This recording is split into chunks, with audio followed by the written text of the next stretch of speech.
오늘 함께 나누실 하나님의 말씀은 히브리서 13장 1절서부터 6절까지 말씀입니다.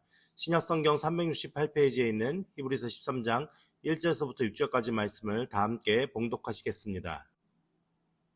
형제 사랑하기를 계속하고 손님 대접하기를 잊지 말라. 이로써 부지 중에 천사들을 대접한 이들이 있었느니라. 너희도 함께 갇힌 것 같이 갇힌 자를 생각하고 너희도 몸을 가졌은즉 학대받는 자를 생각하라. 모든 사람은 결혼을 귀히 여기고 침소를 더럽히지 않게 하라. 음행하는 자들과 간음하는 자들을 하나님이 심판하시리라. 돈을 사랑하지 말고 있는 바를 족한 줄로 알라. 그가 친히 말씀하시기를 내가 결코 너희를 버리지 아니하고 너희를 떠나지 아니하리라 하셨느니라. 그러므로 우리가 담대히 말하되 주는 나를 돕는 이시니 내가 무서워하지 아니하겠노라. 사람이 내게 어찌하리요 하노라. 아멘.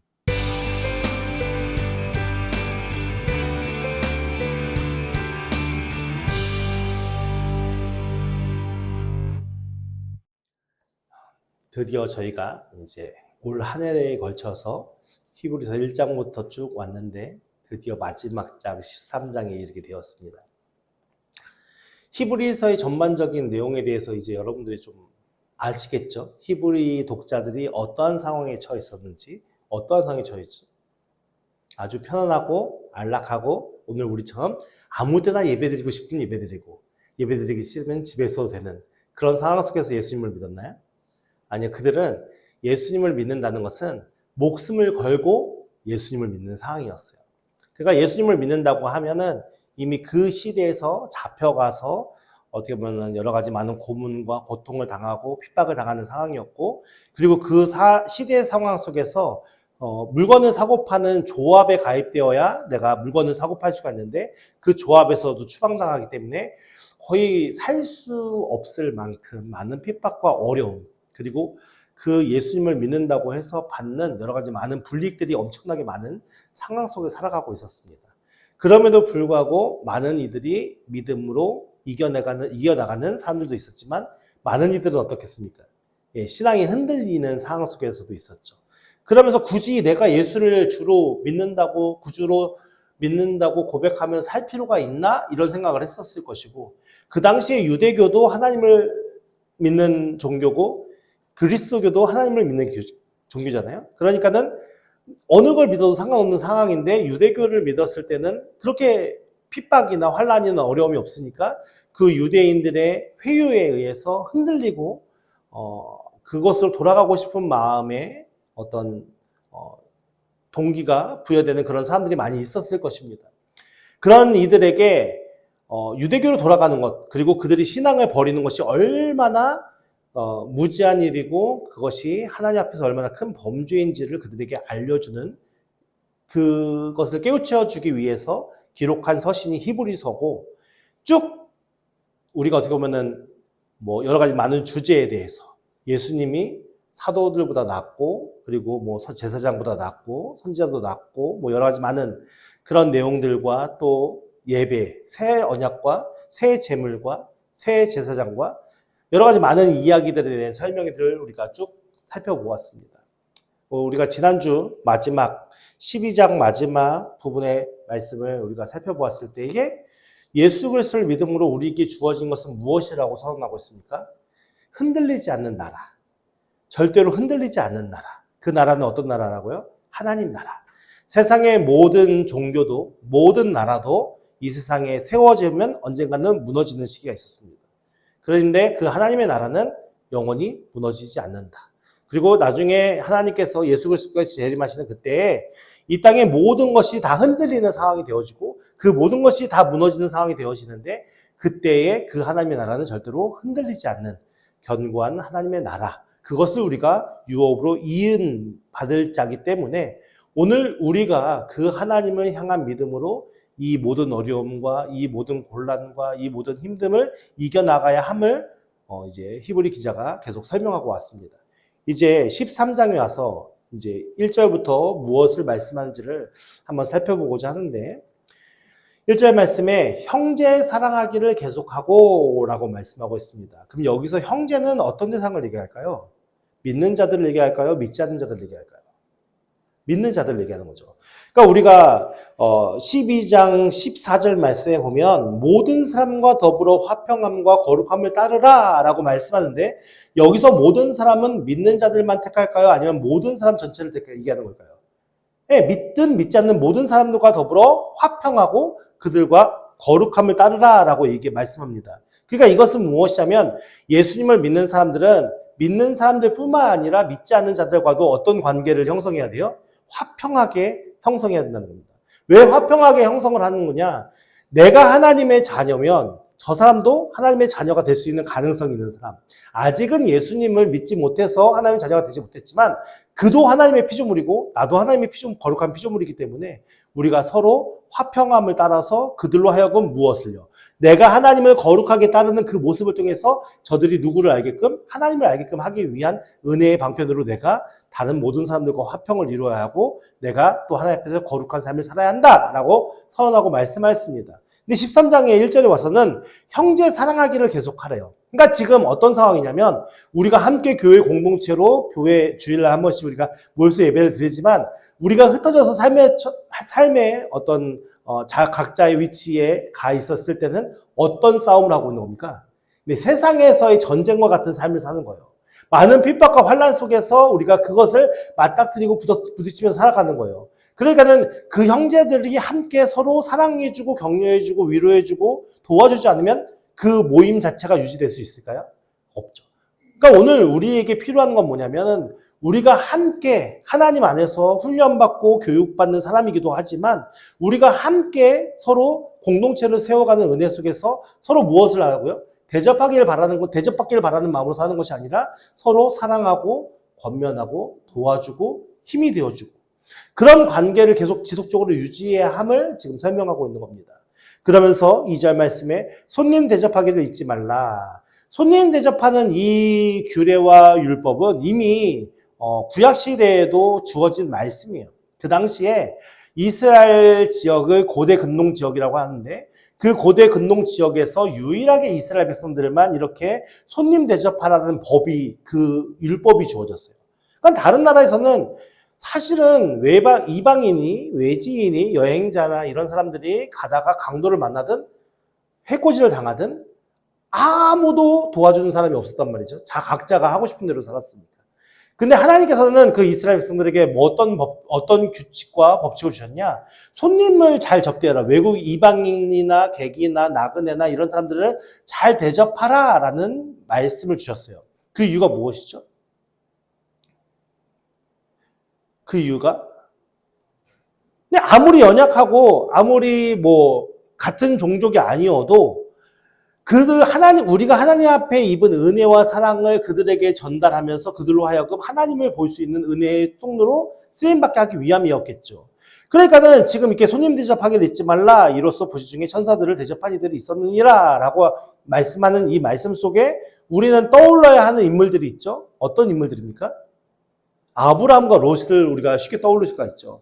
아브라함과 롯, 하나님께서 하나님의 명령을 받은 천사들이 사람의 몸을 입고 이 땅에 와가지고 하나님의 심판, 소돔과 고모라를 심판하기 위해서 그들에게 그 길을 걸어가는 여정 속에 누구를 만납니까? 아브라함을 만나게 되었죠. 아브라함은 천사를 만난 게 아니에요. 누가 봐도 천사네? 하고 만난 게 아니라고요. 그러니까 지나가는 나그네를 만나는 거예요. 근데 지나가는 나그네를 만나서 잘 대접을 했더니 결국 나중에 보니까 그가 누구였어요? 하나님의 사자였던 거죠.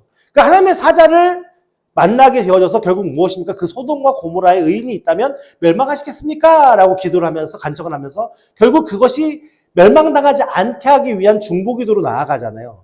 그 롯도 그 하나님의 천사들이 왔었을 때 천사들이 내게 오는구나 라고 맞은 게 아니에요. 그러니까 성문 앞에 앉아있다가 사람이 지나가는 걸 보고 내가 대접하고자 해서 그를 모셔가지고 자기 집에서 대접을 한단 말이죠. 근데 결국 그것이 어떻게 됐습니까? 하나님의 사자인 것을 알게 되었고 그 하나님의 사자를 접대하는 것으로 인해서 롯과 그의 가족은 구원함을 받게 되었잖아요. 그 소돔과 고모라 땅이 멸망당했을 때. 그러니까 우리가 그 사람을 볼 때 우리는 어떻습니까? 그 사람이 입고 있는 행색을 보면서 이 사람이 좀 잘 나간 사람인지 아니면 연약한 사람인지 우리 스스로 판단을 하잖아요. 근데 성경에는 지금 뭐라고 얘기합니까? 우리 스스로 판단하라고 얘기합니까? 그렇지 않죠. 그러니까 누구든 우리 앞에 도움을 요구하고 우리 앞에 어려움을 당한 사람이 있다면 그들을 어떻게 하라고요? 네. 환대해주고 그들을 도와주고 그들을 대접하기를 힘쓰는 자들이 되어야 함을 말씀하고 있습니다. 왜냐하면 그것이 하나님께서 보낸 사람이라고 믿는 믿음으로 살아야 하는 것이죠. 우리 기독교가 일반 종교와 다른 점은 여러 가지 많은 것들이 있겠지만 그 중에서 가장 중요한 건 뭐냐면은 우연은 없다라는 겁니다. 우연은 없다는 거. 우리에게 주어진 모든 일들, 우리가 만나는 일들, 우리가 맞닥뜨리는 여러 가지 많은 환경들, 상황들, 그 가운데 누가 역사하시는 거라고 믿습니까? 하나님께서 역사하시다고 믿는 게 오늘 우리가 믿는 기독교의 가장 기본적인, 근본적인 믿음의 자세일 것입니다. 그렇기 때문에 오늘 우리가 어떤 누군가를 만났을 때 그들에게 선대하는 것이 당연히 하나님의 사람이 내 앞에 보냄받은 거기 때문에 선대함이 우리에게 마땅히 행해야 할 일들이겠죠. 그러니까 그런 차원에서 우리가 생각해 볼 때에 오늘 우리가 만나고 우리가 함께 교제하고 우리가 함께 맞닥뜨리는 많은 사람들에게 우리는 내 감정대로 행동해야 될까요? 그렇지 않습니다. 그렇지 않고 항상 하나님께서 내 앞에 보내신 분이라는 마음을 가지고 그들을 존중하고 그들을 사랑하고 그들과 함께 대접하기를 힘쓸 수 있는 사람이 진짜 하나님의 은혜를 아는 자들이라는 것입니다. 그렇다면 그것이 낯선 사람들에게만 적용될까요? 아닌 거죠. 우리의 가정 안에서부터 우리가 사랑하는 모든 사람들부터 시작해서 우리가 낯선 사람들 모든 사람들까지 그렇게 하나님의 사랑으로 서로 화합하고 대접하고 서로 사랑을 나누는 것이 그것이 하나님의 뜻이다라고 지금 선언하고 말씀하는 것입니다. 그러면서 3절 말씀에 너희도 함께 갇힌 것 같이 갇힌 자를 생각하고 그러면은 갇힌 자가 있다라는 거죠. 그러니까 내가 함께 갇힌 것 같이 그 지금 감옥에 갇혀 있는 자를 생각하라라고 말씀하고 있습니다. 그러니까 이 갇힌 자들은 지금 어떤 사람들입니까? 이 갇힌 자들은 예수님을 믿는다고 해서 갇힌 자들을 이야기하는 것이죠. 예수님을 믿는다고 해서 갇혔어요. 근데 나도 갇힐 수 있는 상황이잖아요. 근데 그 갇혀 있는 자들을 위해서 내가 할 수 있는 일이 무엇일까요? 생각하라는 거예요. 그러니까 그들이 맞닥뜨려야 하는 많은 어려움의 상황들이 있을 거 아니에요. 그럼 내가 생각한다는 것은 결국 무엇을 얘기하는 거겠습니까? 아, 그 사람이 갇혀있을 텐데 어떡할까? 이걸 얘기할까요?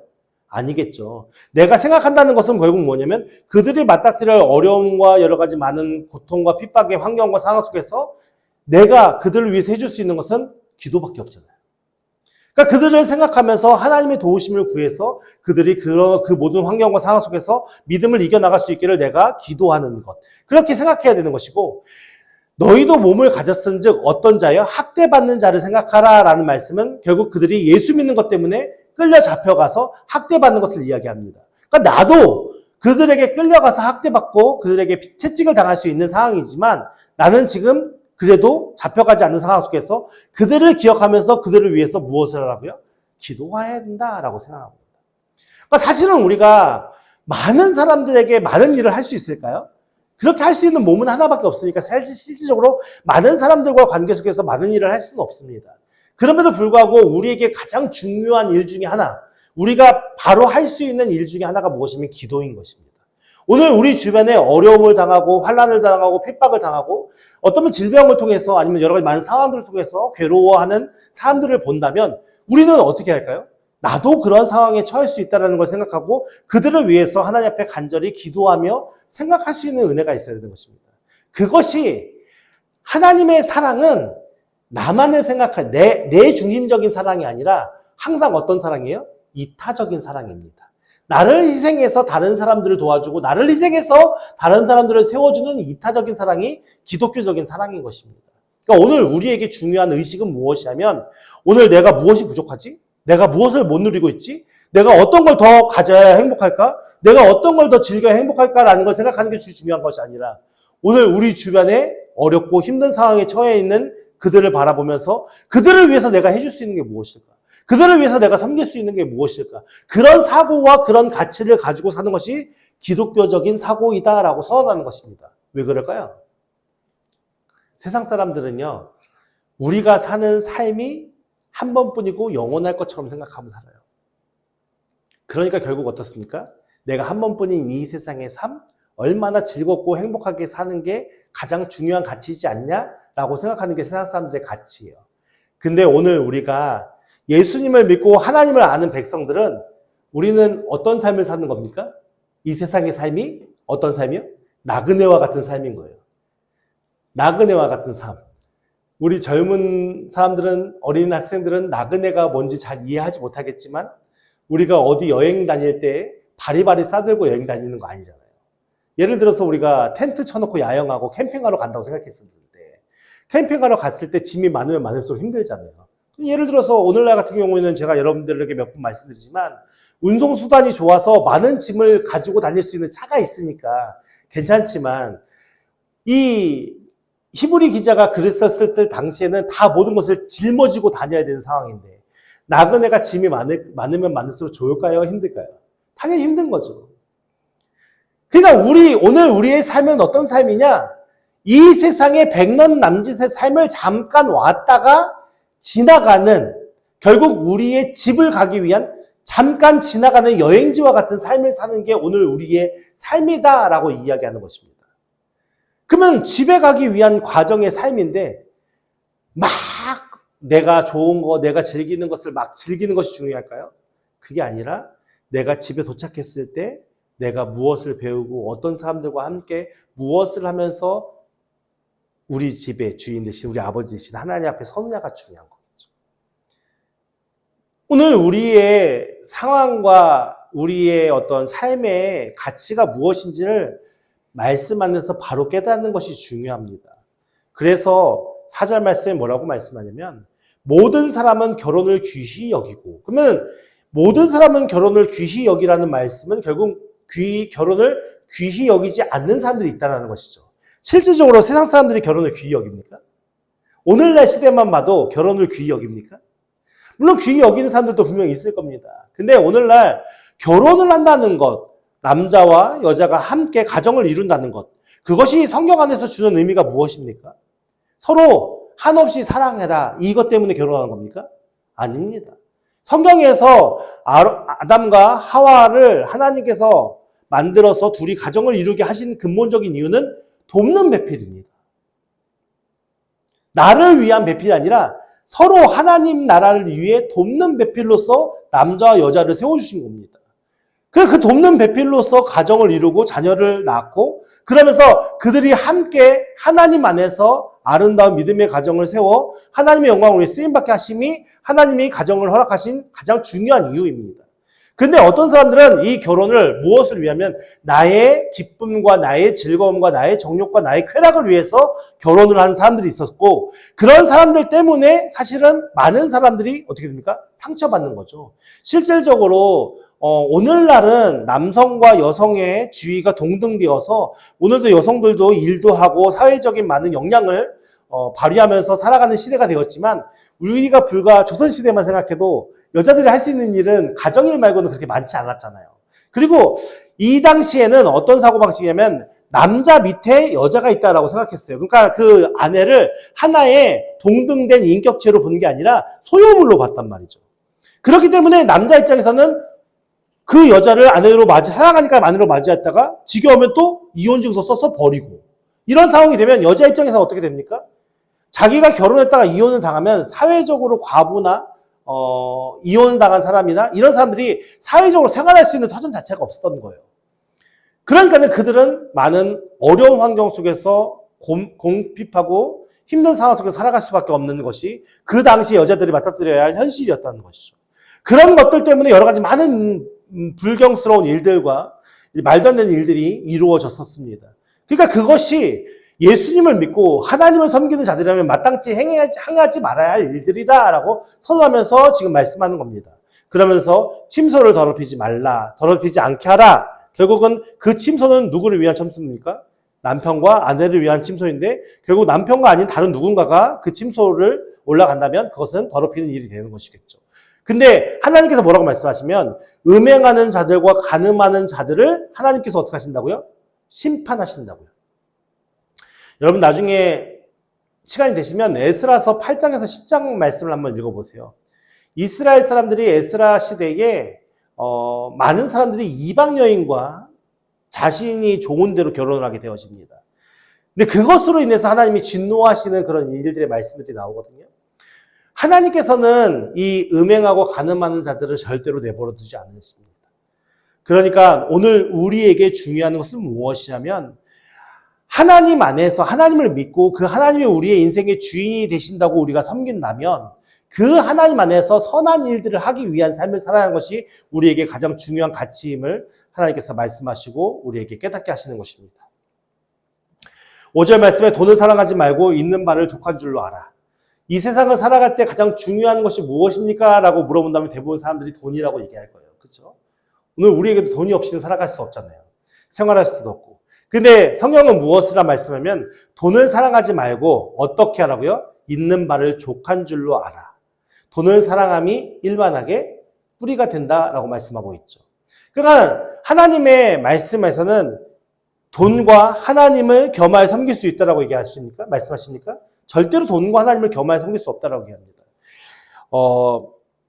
예수님이 이 세상에 오셔서 병자와 가난한 자들, 소외된 자들, 과부와 고아들, 그들에게 찾아가셔서 복음을 전했는데 그들만 구원하시길 원하셔서 그렇게 하셨을까요? 저는 아니라고 생각합니다. 왜냐면요, 부자가 예수님한테 관심을 가질 이유가 있을까요? 잘 사는 자가 예수님이 필요할까요?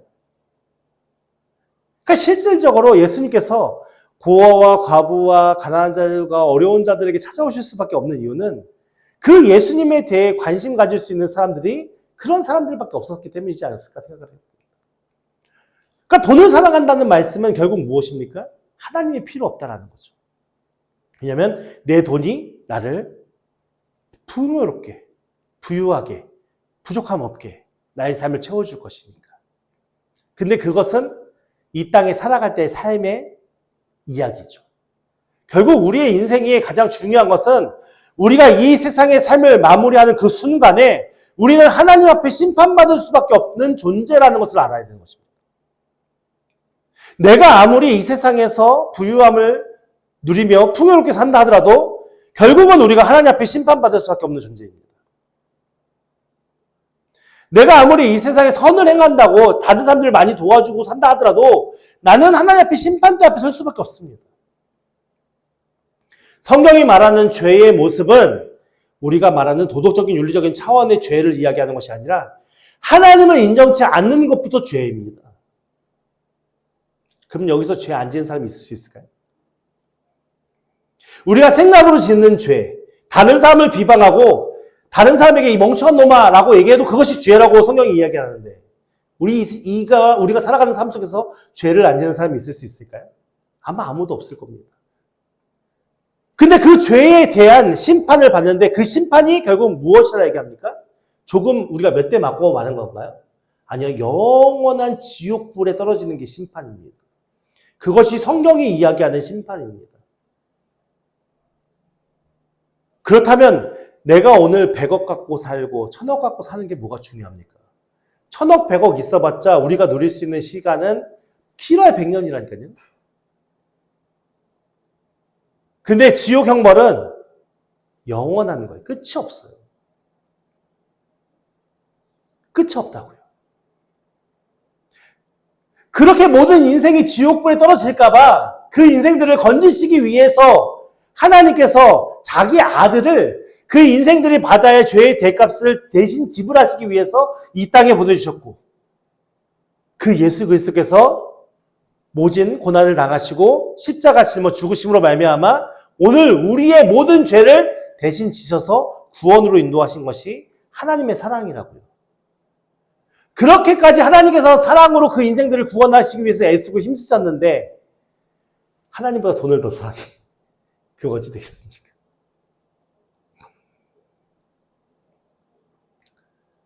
그래서 돈을 사랑하지 말고 오늘 우리의 모든 삶의 영역 속에 부족함이 없이 역사하시는 분이 하나님이심을 믿는다면 오늘 우리에게 주어진 만큼의 양을 만족하면서 그 하나님께서 먹이시고 입히시고 채우시고 인도하시는 은혜를 누리며 살아가는 것이 우리의 삶의 중요한 가치이다라고 선언하고 말씀하고 있는 것입니다. 그러면서 그가 친히 말씀하시기를 내가 결코 너희를 버리지 아니하고 너희를 떠나지 아니하리라 하셨느니라. 누가 말씀하신 말씀입니까? 하나님께서 하신 말씀이잖아요. 우리는 하나님을 믿습니까, 여러분들? 하나님을 믿으십니까? 그럼 이 말씀도 믿어야죠. 하나님을 믿는다 하면서도 우리는 이 말씀을 믿지 못해요. 그러니까 우리는 어떻게 합니까? 열심히 돈을 어떻게 채우지? 풍요로움을 어떻게 채우지? 즐거움을 어떻게 채우지? 그러면서 살아가고 있는 겁니다. 근데 6절 말씀에 그러므로 우리가 담대히 말하되 주는 나를 돕는 신이 내가 무서워하지 아니하겠노라. 사람이 내게 어찌하리요 하리라. 믿음을 갖는 자들은 어떤 마음으로 사냐? 주는 나를 돕는 이시라고요. 내가 태어나는 순간부터 내가 창세전에 하나님의 계획 속에서 이 세상에 오는 그 시간부터 하나님의 사랑은 우리를 구원하시고 그 하나님의 나라, 그 하나님의 자녀답게 우리를 교우하시고 책망하시고 훈련시키셔서 세우시기 위한 모든 은혜로 우리 가운데 역사하시는데 그렇게 우리의 모든 것을 필요를 공급하시며 우리를 인도하시는 분이 그 하나님이시라는 겁니다. 그렇기 때문에 내가 두려워할 필요가 있습니까? 염려할 필요가 있습니까? 아니라는 겁니다. 오늘 1절부터 6절의 말씀 우리가 함께 살펴보았는데 이 말씀이 전체 맥락 속에서 주어지는 우리에게 의미가 무엇입니까? 어떤 삶을 살아가는 것입니까? 오늘 우리의 뜻대로, 욕심대로, 정욕대로 사는 것이 중요한 것이 아니라 하나님을 믿는다면 그 하나님을 믿는 믿음으로 오늘 우리의 삶을 믿음의 가치로 살아내야 함을 지금 설명하고 있는 거 아니겠습니까? 여러분, 오늘 우리에게 쾌락을 쫓고 정욕을 쫓는 삶은 절대 하나님 앞에 바른 삶이 될 수 없습니다. 예수 그리스도께서 이 세상에 친히 오셔서 돈도 안 가지시고 집도 안 가지시고 아무것도 소유하지 않으시고 친히 자신의 모든 것을 희생하셔서 그 사람들에게 그 사랑을 전하셨던 그 모습을 우리가 기억한다면 그 예수님의 제자된 우리들은 그 예수님이 가셨던 그 길을 걸어가야 할 것입니다.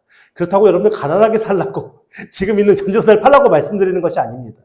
하나님이 내게 주신 재물, 내게 주신 기업, 내게 주신 건강, 내게 주신 지혜, 이것이 하나님 나라를 위해서 우리 주변에 아직도 하나님을 모르는 형제 자매들, 그리고 지금도 하나님을 알지만 고통 가운데 헤매이는 그들에게 우리가 선용하면서 살 수 있는 은혜의 가치가 우리 안에 있어야 그것이 사용되어질 것 아니겠습니까? 그런 삶을 살다 하나님께서 우리를 부르셨을 때 주님 앞에 가는 것이 가장 복된 삶이다라고 지금 선언하며 말씀하는 것입니다. 그렇기 때문에 오늘 우리가 가져야 할 가치는 무엇입니까? 내 것이요 내 것이 아니고 내 모든 것이 하나님의 것임을 깨달아 알아서 우리 인생의 주인 되신 여호와 하나님을 의지하여서 그 모든 것들이 아름답게 쓰여지기를 간절히 바라는 마음으로 그것을 인정하는 마음으로 우리가 주님 앞에 서야 함을 오늘 우리는 말씀을 통해 깨달아 알 수 있는 것입니다. 지난주 수요일이었나요? 우리가 안식일에 대해서 다시 한번 우리가 살펴보았는데 안식일을 지키는 이유가 무엇이라고 말씀드렸죠? 안식일을 지키는 이유는 우리 인생의 주인이 하나님이다라는 것을 인정하기 위함입니다. 내게 주어진 모든 것이 하나님의 것임을 인정하는 것. 그 하나님의 도우심을 바라면서 오늘 이 자리에 우리 함께 예배하는 것 아니겠습니까? 그 하나님의 뜻에 맞게 우리의 삶을 세워가기 위해서 오늘 이 자리에 함께 나와 우리 함께 찬양하며 예배하는 것 아니겠습니까? 여러분, 우리가 자꾸만 세상에서 이야기하는 가치에 현혹되지 아니하고 말씀으로 우리를 양육하시고 말씀으로 우리를 깨우게 하시는 그 하나님의 가치를 쫓아 믿음으로 함께 결단하며 일어서는 우리 모두가 되기를 예수님으로 축원드립니다. 우리 함께